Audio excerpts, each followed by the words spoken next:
তৃণমূল ভেঙে গেল, বিধায়কদের নিয়ে নতুন বিক্ষুব্ধ গোষ্ঠী তৈরির প্রক্রিয়া শুরু। সরাসরি স্বীকার করছেন সাবিনা ইয়াসমিন, সরাসরি স্বীকার করছেন যে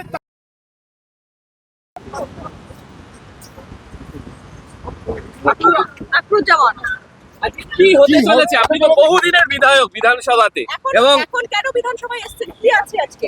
আমার কাজ আছে কি পার্সোনাল। কাজ? কি কাজ? কি কাজ বলতে হবে?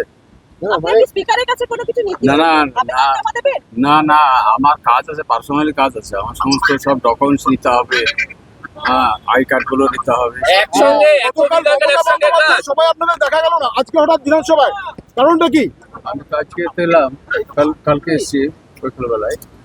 ঠিক রেডি তো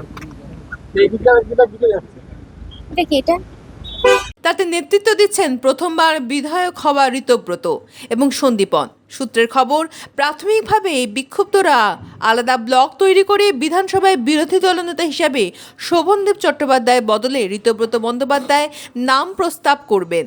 টান টান উত্তেজনা বাংলার রাজনৈতিক মহলে।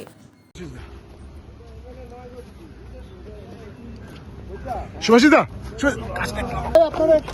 দাদা, আজকে হঠাৎ কি কারণে? আমাদের একটা মিটিং এখানে আছে। আমরা নিজের মিটিং কে ডেকেছে? কে কল করেছে মিটিংটা? আমাদের নেতা আছে। দাদা, মিটিংটা কে কল করেছে? ঠিক আছে, দেখুন। দাদা, গতকাল মমতা বন্দ্যোপাধ্যায় সবাই আপনাদের দেখা গেল না, আজকে হঠাৎ বিধানসভায় কি কারণে? না না, মমতা বন্দ্যোপাধ্যায়ের মিটিং এ আমি এসেছি। আরে বুম দিয়ে ঢেকে দিয়েছে। ঠিক আছে, থ্যাংক ইউ।